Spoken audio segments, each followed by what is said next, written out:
Lo que nos lleva ahora es a hacer una precisiones más allá del diafragma. Ya habíamos hablado que el diafragma tiene una zona posicional, tiene una zona insercional y además de eso también le puedo aplicar la ley de Laplace. Es decir, nosotros no podemos negar que nosotros podemos considerar el diafragma como el componente posicional como una esfera. Yo tensiono acá el músculo y genero un vector resultante que se llama presión, que es la que va a aumentar la presión abdominal. Y eso es lo que me va a mover esta zona de posición hacia los lados y en el sentido anterior. Por lo tanto, la ley de Laplace se aplica así, aplicando esta ecuación que usted ya sabe, grosor. Como el grosor aquí no varía, lo que sí vamos a tener en cuenta es que un diafragma que tenga un radio de curvatura muy grande se tensiona mucho para lograr el mismo presión de antes. ¿Qué quiere decir radio de curvatura alta? Si usted tiene un diafragma aplanado, esto se considera un radio de curvatura muy grande, o sea, sería grandísimo. En cambio, un radio de curvatura así más redondito es un radio de curvatura menor. Entonces, diafragma aplanado como este, que en vez de este, estos tienen una tensión menor. Cambio la tensión de este. A medida que el organismo va enfermándose, porque tiene una enfermedad obstructiva en la que no pueda sacar bien el aire, entonces nosotros tenemos que ir aplicando la ley de Laplace a eso, a una hiperinsuflación. La hiperinsuflación entonces va a tener varios componentes que son importantes. Cuando yo tengo una hiperinsuflación de aire, o sea, retención de aire marcado, entonces se le va a ocurrir a uno lo que ocurre en estas gráficas a veces que pone acá. Algunas muy manifiestas, vamos a ver si las encontramos acá. Mire, este es un diafragma totalmente aplanado. En este diafragma totalmente aplanado se perdió lo cónico, lo esférico del diafragma. Estos músculos van a tener que hacer una gran fuerza acá tensionando para sacar un componente de presión muy bajito. Eso hará que las fibras del diafragma cuando el diafragma está muy descendido, está cortado. Y entonces la relación tensión-longitud de cualquier músculo esquelético, acordémonos que es esto. Debe estar en esta longitud y tanto alargado como acortado, la tensión generada no es buena de acuerdo a la longitud. Por lo tanto, un diafragma descendido por hiperinsuflación de aire es un diafragma acortado, y acortado indica una desventaja mecánica para lo cual no podré generar una buena cantidad de fuerza. Mire que la caja torácica, en este caso superior, siempre va a ser tirada hacia adentro, y en el caso de nosotros de una hiperinsuflación de aire vamos a tener otro problema grande. Entonces pongamos acá, en la hiperinsuflación tenemos un acortamiento del diafragma, y ese acortamiento del diafragma lleva a una generación mala de presión abdominal, porque no le sirve, no está trabajando en una buena ventaja mecánica. Segundo, la zona de posición se pierde. Se pierde porque ya el diafragma no va a estar con todo este contacto así, con toda esta zona que estaba pegada antes, adosada, juntica pero no pegada, y esto se va a volver así. Entonces toda esta zona se pierde. Y tercero, la zona insercional, mire lo que va ocurriendo. Si eso era así, al ir descendiendo se va volviendo así. De vertical se horizontaliza. La zona de inserción o la zona insercional se vuelve horizontal, se horizontaliza. Y esa orientalización hace una muy grande inconveniente para el movimiento.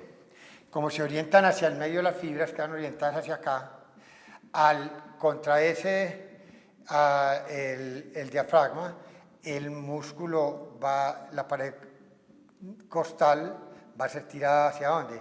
Hacia adentro, porque esta zona ya va a estar manejada por la presión pleural, la presión pleural negativa. Entonces esto va a hacer que las fibras, al estar orientadas así, se contraigan y en vez de descender el diafragma, va a tirar la fibra hacia adentro del cuerpo y es lo que nosotros vamos a denominar como signo de Huber.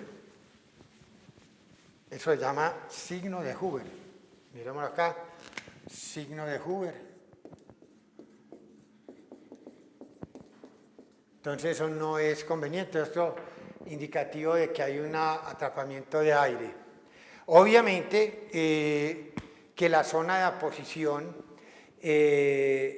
dependerá no solo del volumen que yo tenga en los pulmones, como ya vimos, a volumen residual la zona de aposición es más grande, a CPT la zona de aposición es menor, que lo que acabamos de ver con la superinsuflación. Pero también tenemos que tener en cuenta que la zona de aposición,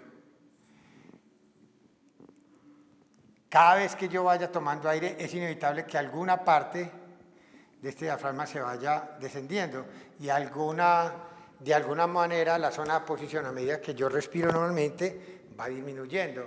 Eso es un fenómeno como autorregulatorio para decir que cada vez me queda menos zona para manejar con la presión abdominal, para poner un límite al descenso diafragmático. A ese descenso diafragmático marcado lo está ayudando a evitar, primero, dos cosas: que tenemos una pared abdominal acá que sea no fofa, demasiado complaciente, demasiado distensible, capacitante. Necesito que haya un tono de los músculos abdominales para que me eviten el descenso exagerado del diafragma.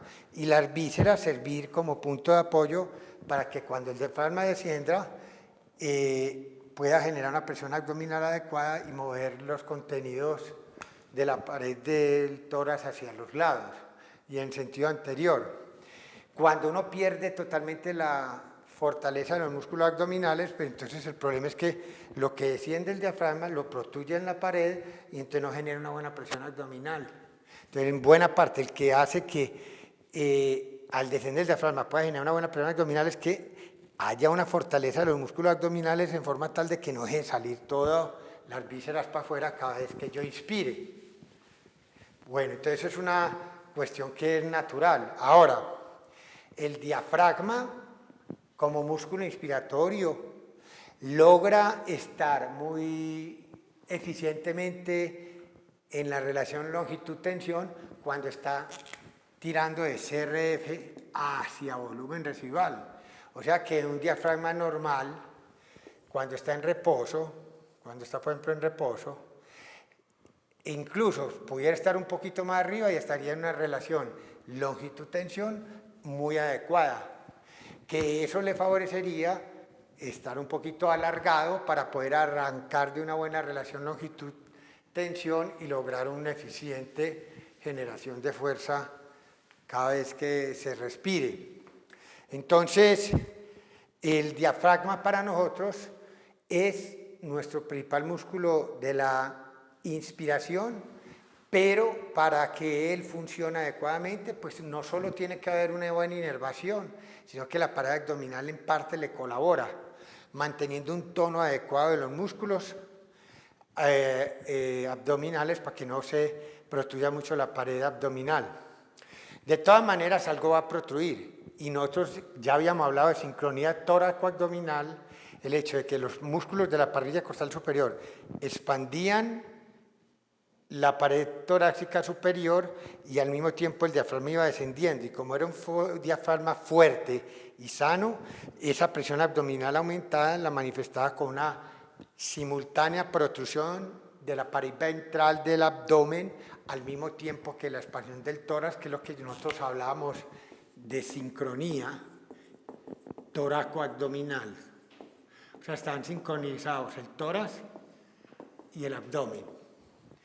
Cuando uno empieza a manifestar fatiga del músculo del diafragma, ya el diafragma empieza a descender más lento. Y como estos músculos son de inervación independiente y con un hurto de ATP distinto, estos pueden seguirse expandiendo lo normalmente bien, porque ellos no tienen una responsabilidad de un 30% en la respiración cuando el diafragma tiene un 66%. Se primero empieza a manifestar previas manifestaciones de fatiga diafragmática antes que los músculos de la pared costal superior. ¿Qué pasa entonces? Que cuando uno empieza a presentar ya debilidad de estos músculos, ¿qué ocurre? Esto expande bien, el diafragma se demora en descender, sale el abdomen, pero asincrónico, a destiempo después. Eso es el segundo punto que llama asincronía toraco-abdominal. Y el tercer signo ya, que es francamente fatiga diafragmática, es cuando el diafragma está tan débil que no es capaz de movilizarse. Entonces, ¿qué ocurre? Pues cuando esto expande, crea la presión intrapleural negativa a todo este nivel. Entonces el diafragma, al encontrar una presión menos negativa que hay, como no se puede mover para abajo porque está débil, es tirado para arriba. Y al tirar para arriba, por ley de Boyle, el contenido abdominal, que es incompresible, trata de hundir la pared en vez de sacarla, y es lo que llamamos paradoja toracoabdominal. Una paradoja toracoabdominal, entonces, cada vez que yo inspire, veo la protrusión del tórax hacia afuera y la pared ventral del abdomen, protruyendo no protruyendo y no tirando hacia adentro, lo que sería totalmente caótico para nuestro diagnóstico como tal. Entonces, con esto hemos concluido los principios más grandes de la función del diafragma como un músculo inspiratorio.